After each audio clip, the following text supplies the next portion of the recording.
Well, hey, good morning, everybody, and welcome to Insight class, where First Presbyterian's identity, faith, and values meets today's world.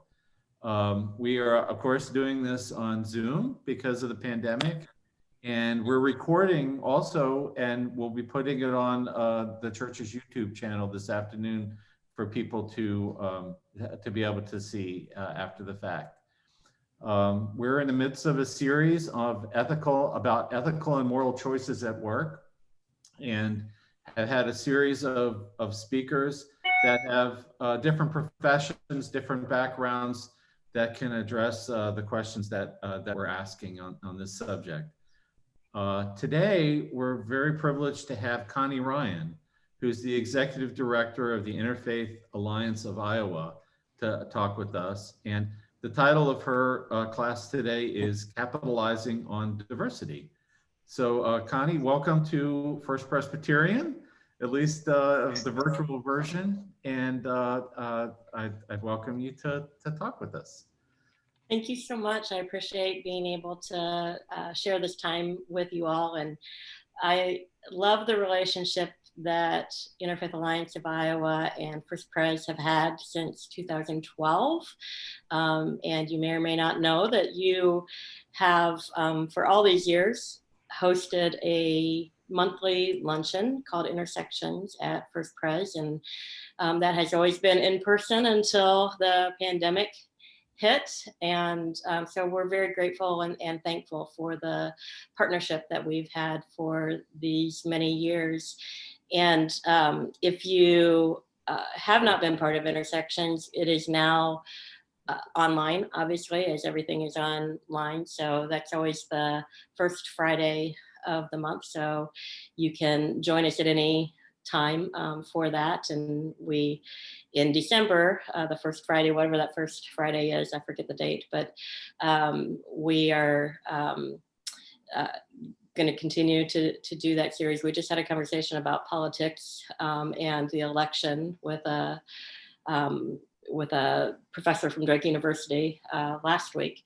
And then in December, we are going to have one of our national office policy people talk about what's happening and the future that we see. So if you want to join us, just let us know and we'll send you the link. But anyway, I wanted to just say that because I knew I would forget it if I waited till the end. So, but thanks for having me. If you don't know much about Interfaith Alliance, just want to give you a little bit of background, and I won't spend a lot of time on it, but we are almost 25 years old next year. We celebrate our 25th anniversary, and we work in a very broad sphere of subject matters, but really at the core of what we do is protecting religious freedom, ensuring people's civil rights, and kind of that intersection of religious freedom. And sometimes it is used to take away people's rights, and misused. Religion is sometimes misused to take away people's rights. And so really protecting that for people of LGBTQ, racial issues, just a whole spectrum of immigration, just a whole spectrum of things. But then also challenging extremist voices in our society, and particularly religious extremist voices. So you'll often see comments and op-eds in the newspaper and other ways that we do a lot of our work. I also lobby at the State House, although this coming year, I don't know what that looks like. But we just do a whole broad spectrum of issues. Public education is a big piece of our work, and I know there's some folks on that care about that as well. So, so would love for you to learn more about us, and I can talk about how to find out that later. But I want to dive into this issue of work and ethics and our values and how that all kind of plays out in the workplace. And so one of the first things that I want to know, and I said earlier that I want this to be very interactive. I think it's much more fun when we interact with each other and have more conversation. And so I have a couple questions for you, so I hope you're ready. And what I would love for you to tell me is, tell me your name, because I can see some of the names on the screen, but I don't know everyone, and there's some couples here too. So tell me your name, and then tell me your favorite job that you have ever had. Okay, so I'll start. I'm Connie Ryan. My pronouns are she and hers. And the favorite job, I would love to say Interfaith Alliance, and it is one of my favorite jobs.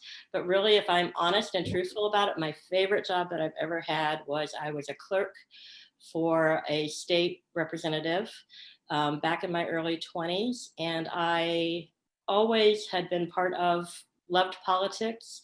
But that really just cemented it for me, being part of that environment, being in the mix of it, and sitting at a desk on the floor of the House of Representatives. It was really, truly my favorite job. So I'm going to throw it to Heather and put her on the spot. And we're going to take out First Pres, unless you really want to say that, and give you permission to say something else. You're on mute. I'm in mute. Yeah, I was going to say, I sort of, feel obligated, contractually obligated to say this is my best job ever. But, I was just sitting there trying to think of, because most all of my jobs have been ministry jobs. So I'm going to go way back. I'm going to just take the pastor out. Yep. My pastor job's out. And when I was in seminary, I had an internship where basically I was, it was, the churches around Chicago take advantage of the fact that they have seminaries there. So every seminary student is pretty much a youth director in some local church. So I was a part of a very progressive, I was youth director for a year at a very progressive, very large church in Oak Park, and got to work with, it was the group of people that I got to work with, because they had a youth a youth council to run these big, huge youth groups that they had. It was like a 3,000 member church. But it was just, and a lot of those were college students who were working alongside me. So maybe it was just that I was young and I had lots of energy and enthusiasm and hope for the future, and got to work with all of these college students who were not that much younger than me. So there was a lot of really good camaraderie. But I also really enjoyed being a hostess one year at a local restaurant here in town, which was really fun because I just got to be out in front and welcome people. I like welcoming people. Yeah. Thanks, Heather. Oh, let's see. I get to throw it to, I'm going to throw it to the silent middle here in my screen, which are the Lackners.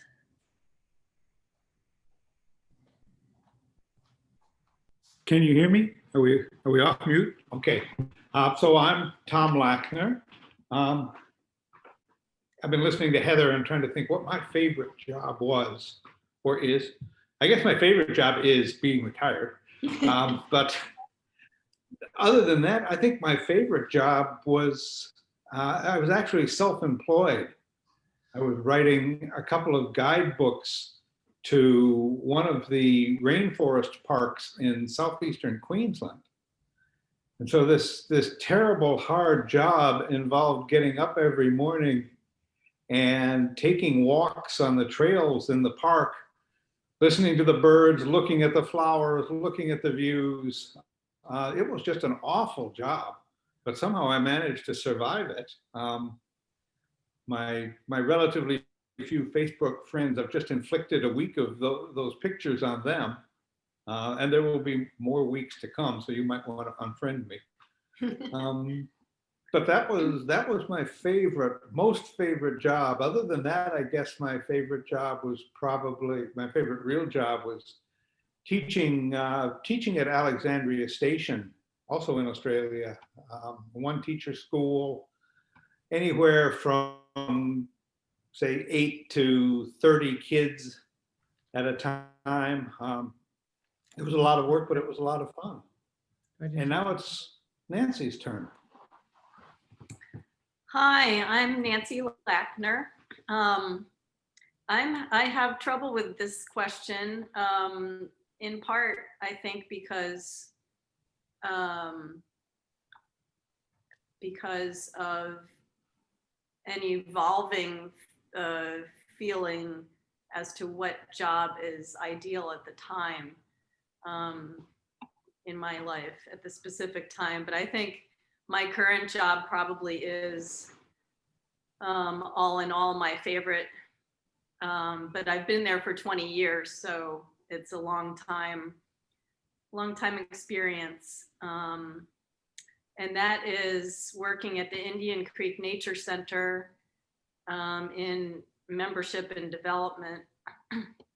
I get to work with our supporters, and that's my favorite aspect of the job, is the time spent, whether on the phone or in person, with our supporters. So now you get to pick. Oh, so I'll throw it to Susan Baker. Whoa, okay. Well, I guess as I've been thinking, I have had a variety of different positions in my life, but I think the things that I've enjoyed most have been when I've done some sort of, I guess you would call teaching, although I've never been a teacher. Early in my life, I worked for IBM and had a time where I did a lot of marketing, which involved educating people and basic things on what a computer does and how they might use it to improve the bottom line at their organization. Currently, I work in human resources, and one of my favorite things is the onboarding that we do for new hires and sharing with them what to expect as becoming a new employee at Transamerica. During my church time, I loved working with well, not always loved, but I liked working with, the kids, if they were young, or to middle school, to high school, and trying to share something about my faith with them. So that's what I'd say. How about the cutters I'll throw to?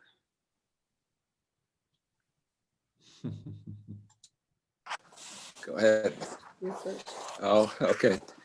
I've got a couple of work jobs that I thought I was really lucky to have. One was I was involved with a group that was designing a microcomputer about the time, even before Intel had one, and at Rockwell Collins. And I did the arithmetic logic unit of that computer. And it was just really a lot of fun. It was a small enough project that you could kind of get your arms around the whole thing and see, how your part fit in.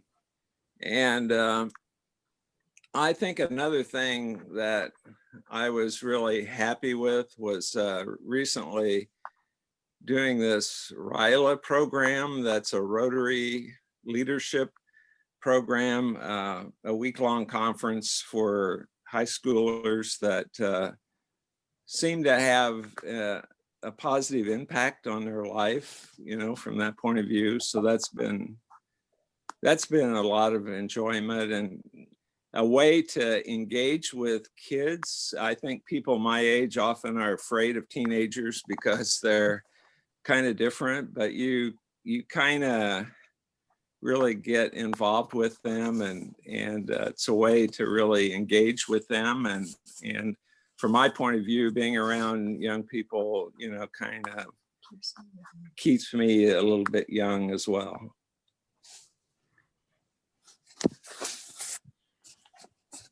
I would say maybe because of the situation right now, my best job is being a mom.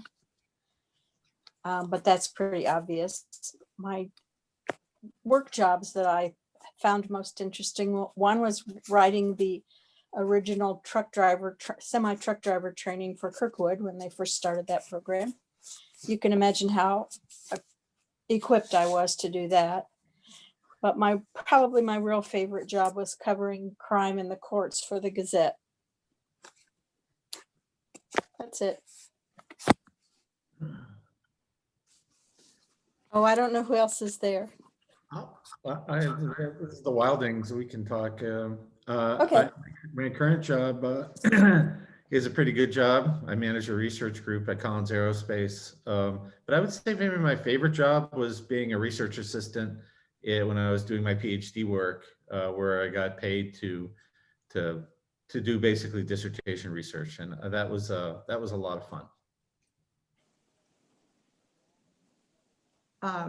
I'm Martha Wilding, and my favorite job by far is my current job. I have been a librarian for 25 years, but I stumbled around for the first half of that trying to figure out what kind of library I wanted to be in, and took an opportunity in the middle of that to go back to school and get my school library endorsement and my teaching credentials so I could become a school librarian. At the time I was working for the 8th Circuit Court of Appeals, and I said that I was good enough for federal judges, but in order to work for the school children of Iowa, I had to go back and get some more training. So I did that, and I've been working at Prairie Point Middle School as the teacher librarian. Now I'm in my 12th year, and it's a great job. COVID aside, it's a great place to be. Oh, Burtikins, you're up.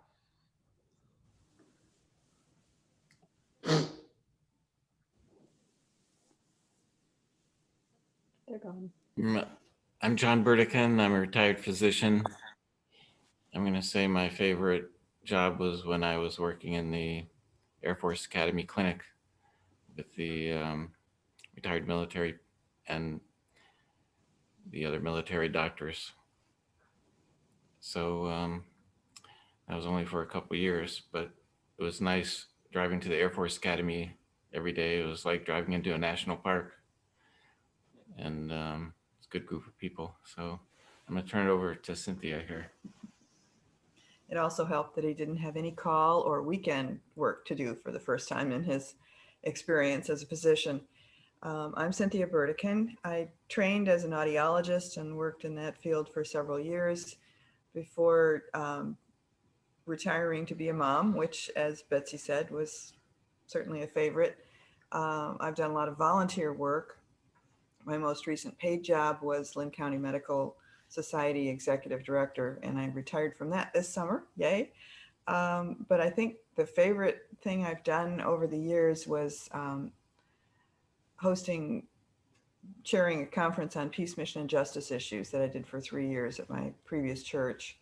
And I had gained a lot of experience running a network of speakers for a workshop program for girls interested in math and science careers. That went on for 14 years before that. So I kind of got tapped for the Peace, Mission, and Justice program, and had a lot of fun connecting with people all over the Detroit area, all over Michigan, brought in a few from outside, and used a lot of the speakers from PCUSA as well to talk about how all these issues intersected.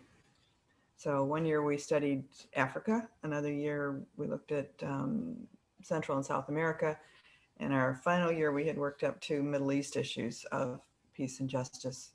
And the Detroit area has lots of resources in that area for sure. So it was fun making those connections and bringing people together. I think that might be everybody. I think it is. Thank you all. Thanks for humoring me and for sharing a lot about your lives and all of the pieces that kind of intertwine. What I heard in all of that is our favorite jobs are connected to who we are internally as a person. So it may be that our favorite job rises to the top really because it gives us purpose. It might be because we are a real people person and we get to interact and connect with folks. It might be the feelings that arise in us when we did that job, again, to a sense of purpose, but it also creates happiness. It creates a sense of fun. It could be in that interaction with people that it's who we are working with, our colleagues, or it could be the folks that we are serving with, the kids that we're serving, or the different people that are part of that work. And so there's a lot of different reasons, and that really comes to who we are as people. It comes to our values that we hold, and for most of us, I assume for you all, it also has to do with your faith and how that is part of who we are. One of the things that is important in work today is this idea of diversity. We know that our country, our state, our communities are becoming more and more diverse. And I don't know about you, but in the work that you've done, whether it is your favorite job, whether it is your current job or the job that you've just retired from, but the level of diversity and the types of diversity come into play, for me anyway, each and every day. So my office is not particularly diverse because it's 3 white women. I'm the oldest, and then there's 2 younger women than me in our office, although we don't see each other very much for the last 8 months. But in my work, I do a lot of work with a lot of different people and an array of races, array of ethnicities, gender identity, sexual orientation, just all of the categories of diversity. And who I am as a person is I am a white woman, cisgender, Christian, born here in the United States, able-bodied for the most part. You know, when you're 56, that's all relative. But I carry with me all of those identities, and I don't ever leave those at the door. I bring those with me into my workplace, wherever that workplace for me happens to be, because that's different places and different Zoom meetings and different folks. And so how I look at the world matters. My political views matter. My how I bring my faith into that matters. And for each of us, that looks different because we all have a different array of diversity. And so I want to explore in the workplace and really the benefits and challenges of diversity. As you think about your favorite job, I want you to keep that in mind, and your current or most recent workplace. I want you to keep that in mind and have that in the back of your mind as we talk about this idea of diversity. And I'm gonna put a PowerPoint up. Can you all see that? Yes. Yes. Yes. Yes. Thank you. Thanks for the feedback. So we're going to talk about this idea of capitalizing on diversity. And as I said, I want you to think about how diversity and how this all kind of comes to be in your own personal experience.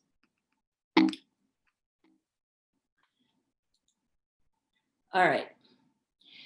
So, and this is interactive still, so be prepared to have conversation. What does diversity look like in the workplace? So what does that look like? I talked about some of those categories, and we don't need to have everybody answer for each of these slides or each of the questions. But if you have thoughts on that, for you and for your experience, what does diversity look like in the workplace?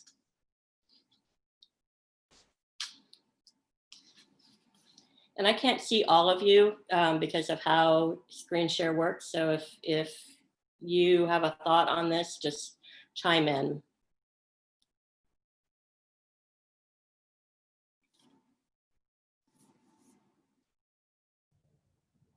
So there's a lot of dimensions of diversity. I mean, diversity could include people, different educational backgrounds. Like you were saying about yourself and the characteristics you have, there's obviously all those characteristics are different between different people, their backgrounds, their religious views, their race, their sex, etc. Yeah. And that has changed over the years, and that certainly has changed in a state like Iowa. We have certainly grown to be much more diverse, certainly not as diverse as Chicago or New York or other places, but we have grown in diversity and in those categories. There are categories of diversity that we can see. Certainly race and different pieces, but there's things that we can't see. So we can't see religion unless somebody is wearing a turban, a person who's Sikh, a man who is Sikh, or a woman who wears a hijab that is Muslim. So you can sometimes see religion, but you can't always see religion. You can't necessarily see sexual orientation or gender identity. You can't necessarily see ability or things that challenge ability. So there are things that we can see and sometimes things that we cannot see in diversity. But then there's this question about benefits and challenges, and we're going to talk about challenges in a minute, but what are the benefits to having a diverse workplace? Either personal benefits or collective, collaborative workplace benefits.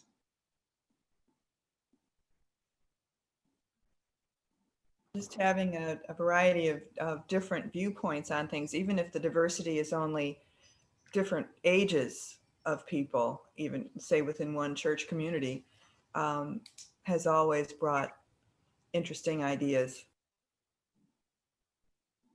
Yeah, certainly. We come from a different perspective by when we grew up in the world, right? And the experiences that we had, whether you experienced John F. Kennedy being murdered, or whether you experienced the space shuttle that was shot down, or certainly 9/11, whether that was historical for you or whether that was real and you were watching television, the different mass shootings, if you watch that on television, or if you've only ever grown up knowing mass shootings and particularly in schools, all of those things play into our experience. What else? What are the benefits of having a diverse workplace? I am just thinking about in my job in education, most people that are my colleagues have come from,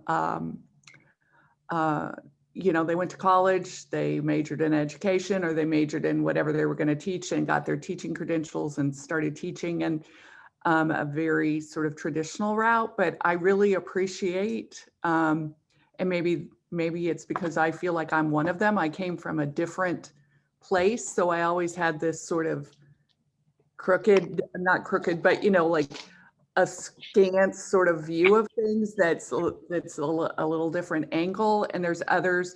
I work with a woman who for many years worked at the Catherine McCauley Center.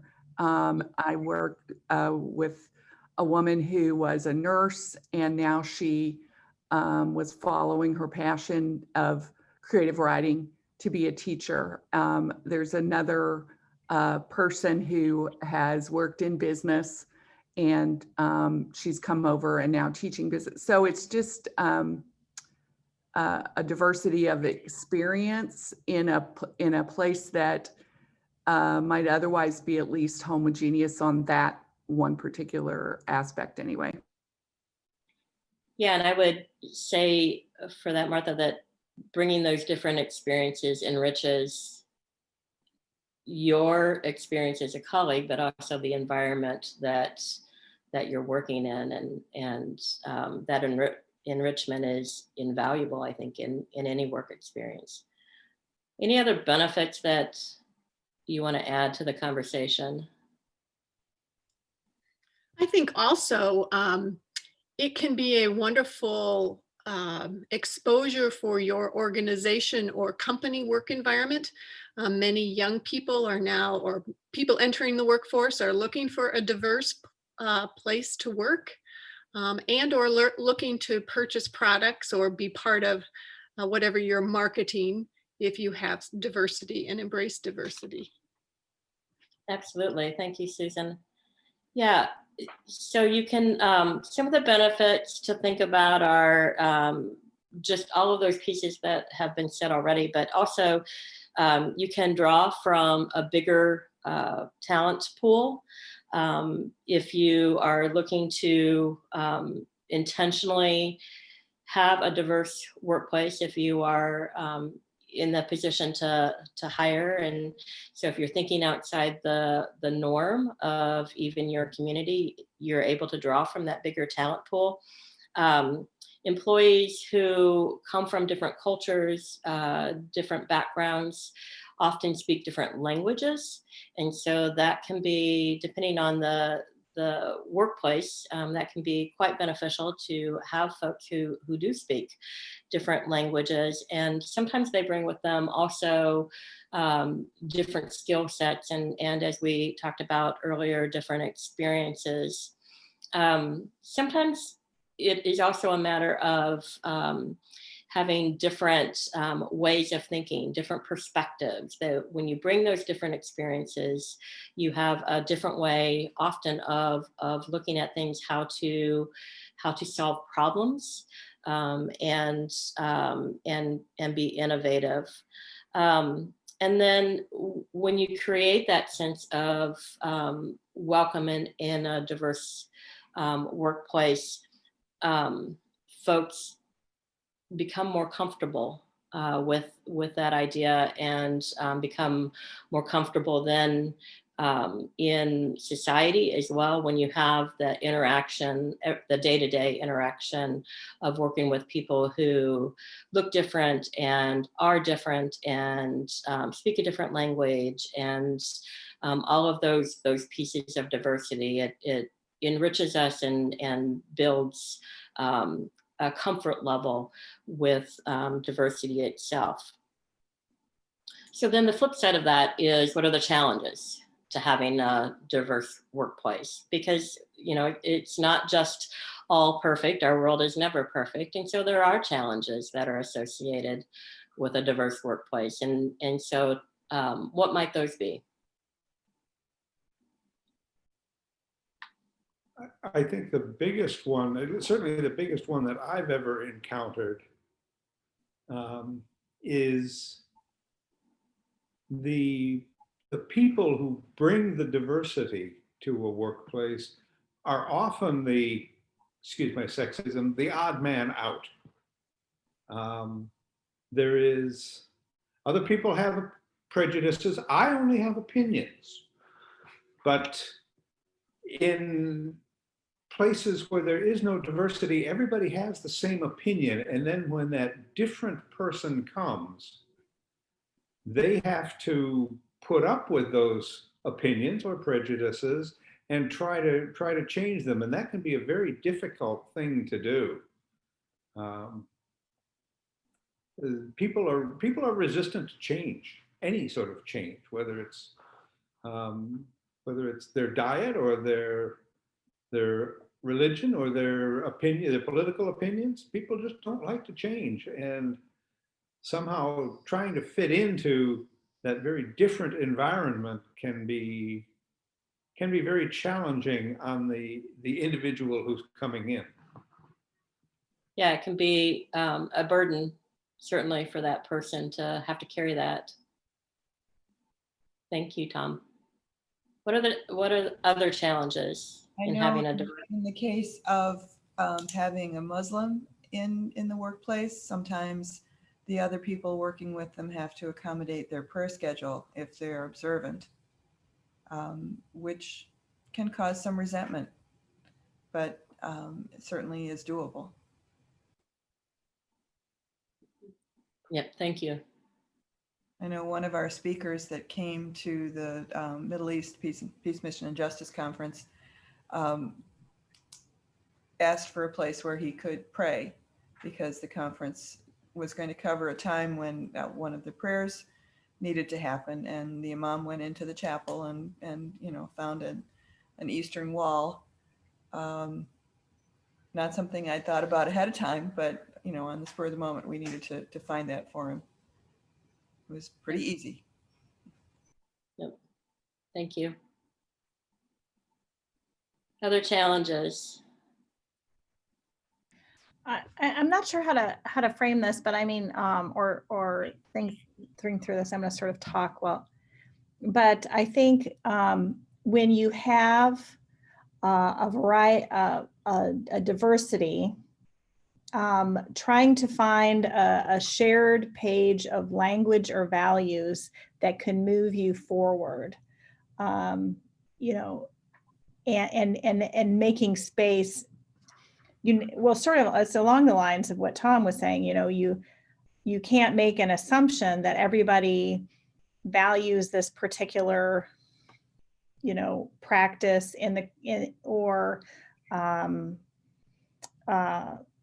or what you're trying to do in a particular organization, but you have to be willing to create spaces where people are able to kind of, I guess, hash things out, or something that may be very obvious to one, and another says, oh, well, wait a sec, this is how I'm experiencing this. This is how I'm looking at this. I don't think, you're being as welcoming as you could, or, I don't know that is a value of our organization, or that should be a value of our organization. So I think there is time that needs to be, a challenge is creating that space or that time when you can all get on the same page for the things that you need to work together fruitfully.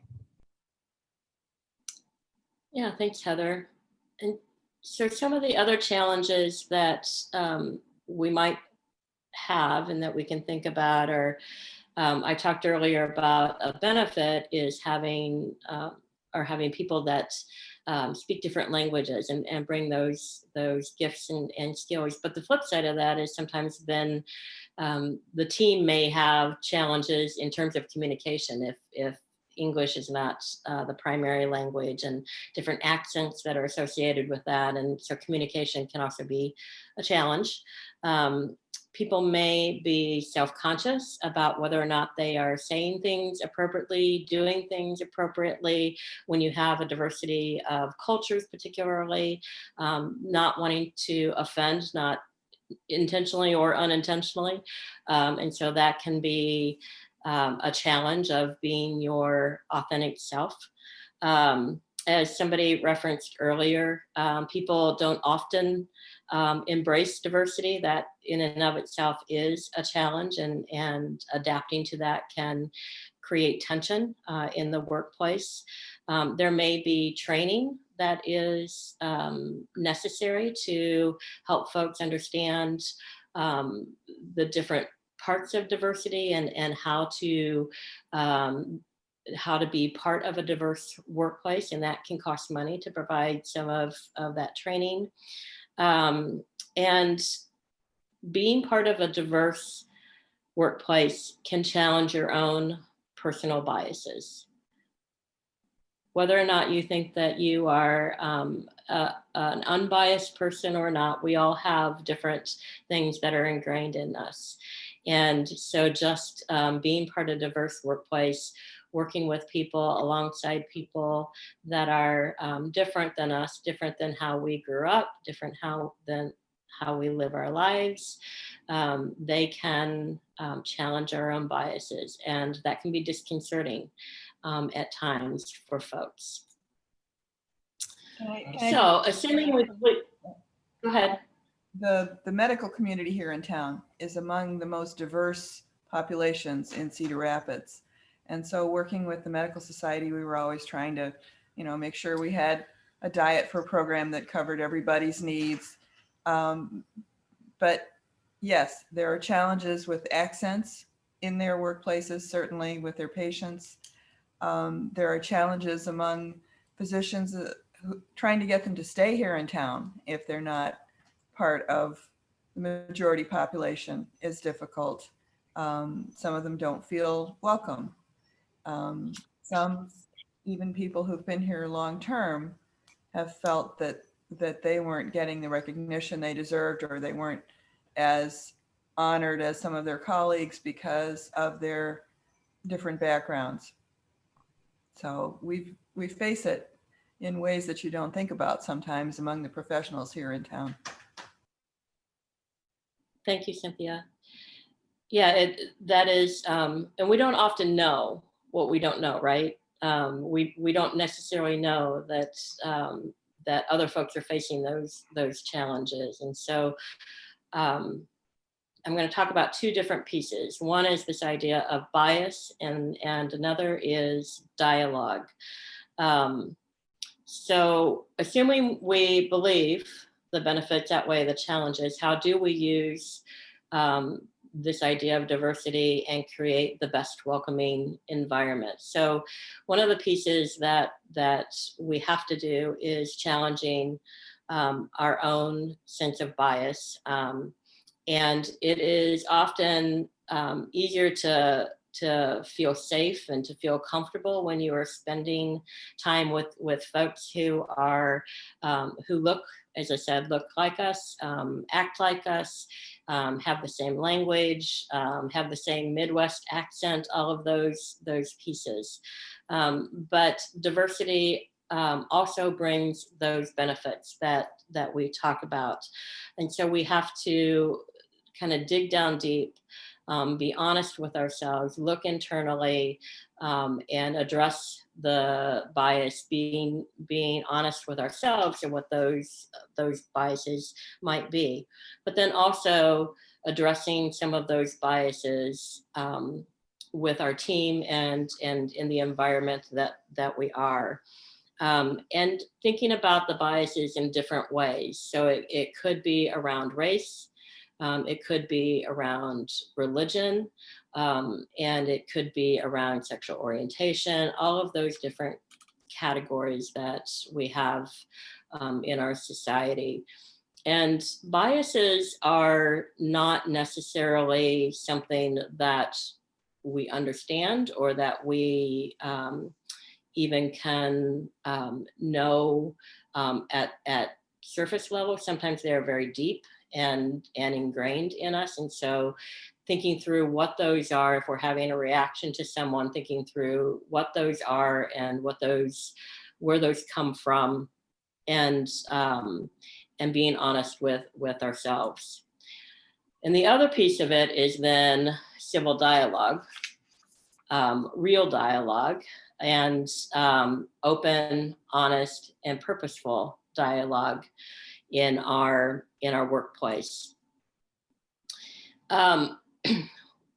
We often talk about civility, and we often talk about civil dialogue, and sometimes folks see that as, in our state, sometimes people see that as Iowa nice, and that is not what I'm talking about. I'm not talking about that surface level, just be nice to get by kind of thing. Civility, this is the definition that I use. There are lots of definitions out there. And civility and civil dialogue go hand in hand. Civility is having respect for another person as a human being, regardless of their views and us behaving in a way that is reflective of that respect. So just treating that person as with the worth and dignity that they deserve simply for being human. And then civil dialogue is the process of engaging in the conversation with a focus on understanding. So you sometimes hear the phrase, listening to understand.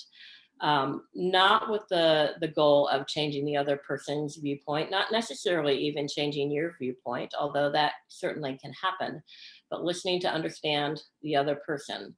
So in my understanding of all of this, civility and civil dialogue go together. It's how we treat that other person, but then the interaction of civil dialogue is really listening to understand that other person. And so when you go into a workplace, it is important to take those two pieces of understanding your own biases and a commitment to have civil dialogue to understand the other person and where they're coming from, the challenges that they may be having in a workplace, as Cynthia was talking about, and being able to communicate that.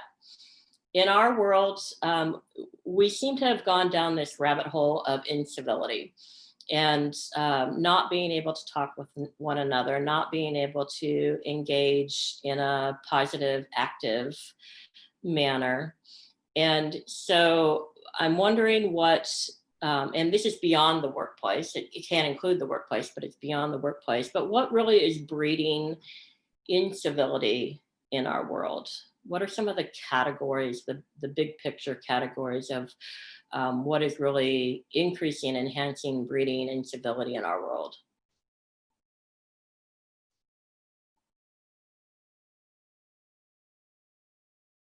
I think a big part of it is fear.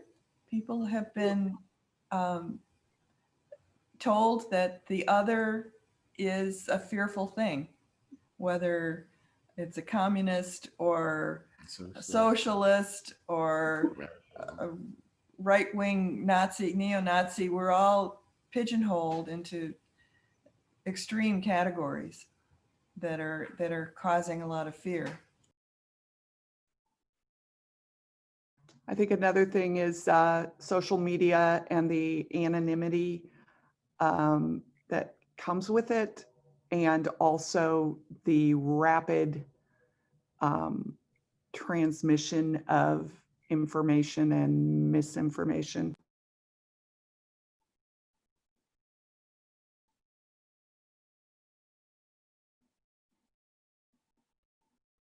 I'm afraid there have been a few friends that have been falling off my Facebook post list lately, and I saw a list from one cousin's wife of all the places that people who previously liked Fox News should now migrate to in order to stay in their own little bubble.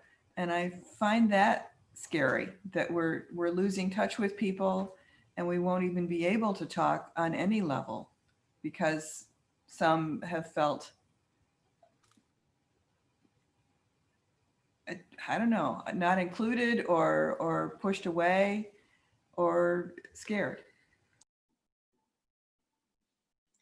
Yeah, so all of those things, right? This is a word cloud of several of those different items that have really helped to breed incivility in our world, which certainly impacts our workplace. So the internet, technology, 24/7 media, social media, politics, liberals, conservatives, protesters, even youth versus old people, right? Social isolationism and choosing to isolate ourselves, as Cynthia was talking about. Celebrities that are posting things that take things to the extreme, religious leaders that say things that are also of the extreme, just all of these different pieces that are really breeding and enhancing instability. And that impacts how we see the world, but it also impacts how we see our colleagues, how we see those whom we work with or serve. It impacts the environment in the workplace. And so just being cognizant of all of those pieces that are impacting how we look at the world. So Can then I would. Can I jump in just for a second, Connie? I mean, Sure. and just to stress too, I think the isolation or the distancing we've had to do through coronavirus has just exacerbated this immensely. I think I'm just looking at some of the relationships within the church from people I know who are very different from very different political spectrums. But there was something about if you could come together and sit in the pews with one another, then suddenly perhaps, you know, that comment or that post that you read on another's, you know, Facebook feed, maybe it was harder to look at that person and say, oh, well, you know, this is what I know about them. They must be like this, because then, you know, you'd have this opportunity to be with one another. And I don't know, I'm just, that has been what has been really striking to me in sort of hearing people's responses to election fallout from within our congregation even. So yeah, it's just, anyway, go ahead. Don't get No, I would agree. I think it has certainly enhanced that idea of isolation. We talk about in terms of social media that you would never say some of the things that you say on social media to somebody's face. Well, COVID has just enhanced that, right? Because we are not seeing people face to face. And so I can say something to someone on social media knowing that I'm not going to see them for months. And so, or maybe longer. So I think that has really, COVID has really enhanced that and has taken the incivility in some cases to a different level. I think somebody else was speaking. Connie, I just wanted to say probably we want to wrap up here and not too long, maybe a minute. Yeah, I agree. So I'm gonna fly through these. So this is really turning the corner then of what can we do to really bring down the idea of incivility, but also with the notion of solving some of these problems and how that impacts our workplace and how it impacts our relationships at church or how it impacts our interactions with neighbors, all of those things. So here's some things. Do as you say, not as others do. So your actions need to match your words. So if I say that I'm going to be committed to civility, if I say that I'm going to be committed to diversity, then my actions need to match that. Peer pressure is a strong magnet. Don't give in to that, and be committed to that idea of diversity, civility, and the benefits that it brings. Tweets, posts, and trolls, oh my. So really staying away from that negative, snarky piece and not even going there, just keeping away from that. Calling people in, not out. So that's a phrase that Showing Up for Racial Justice uses. And they do work particularly around racial justice, but you can think of this in broader terms when you're talking about diversity. So creating a culture that people actually want to be part of. So calling them in, not calling them out on what they necessarily do wrong, but calling them in to have conversation about that, calling them in to have dialogue about that, calling them in to have a different understanding in terms of the biases and the benefits of diversity, not shaming folks or blaming folks. There are no perfect words and people make mistakes. And so calling them into conversation about that. And then creating the outcome you desire.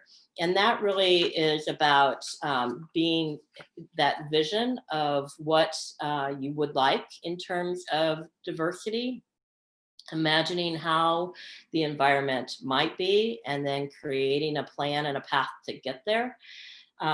Bring people into the process. When you create that outcome, when you are creating that outcome you desire, you have to bring people into the planning process that are not just like you, that are not just the same kind of world that you live in, but bringing in other folks that can help you to create that idea of diversity in an authentic way, because you're including their voice at the table.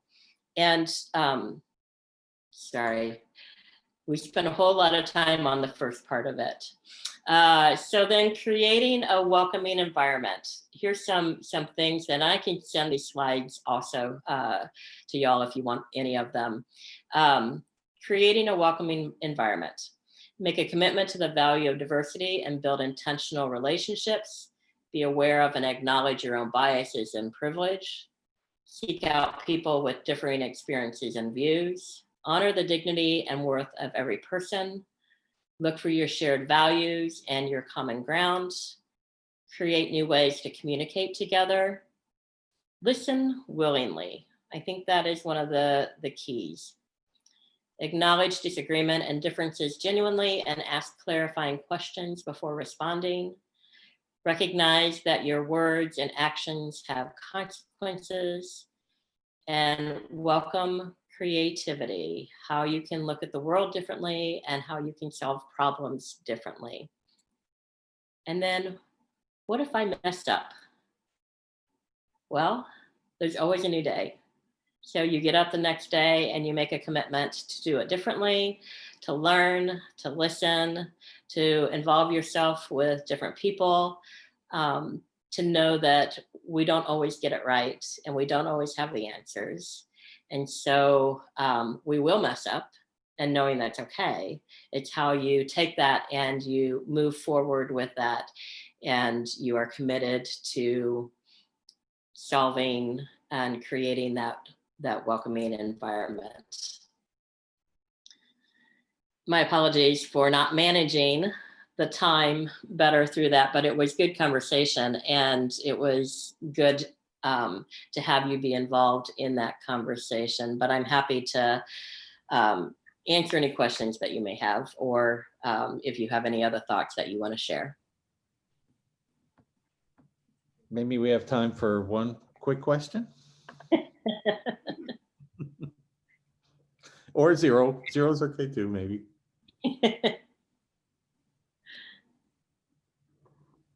Well, I appreciate your time, and I appreciate the conversation. Sometimes really allowing each of us just to share our stories and share our thoughts are the best ways to learn. We learn from each other, and I appreciate you being willing to be part of the conversation. Thank you very much, Connie. I appreciate your presentation today, and I'd like to just close also by saying next week that we'll have a speaker, Scott Zog, who will join us. He's recently retired as the Chief Information Security Officer at Collins Aerospace and is a Roman Catholic deacon. And he'll be talking on this same topic, which is moral and ethical challenges faced in the workplace. So again, thank you very much, Connie, and thank you everybody for joining us today. Yeah, thank you, Connie. Thank you. And now you guys can all go listen to worship, right? Yeah. Yes. Grab a fresher cup of coffee and head on over. Okay. Thank you, Matt. Thank you, Connie. Bye all. Bye. Have a good day.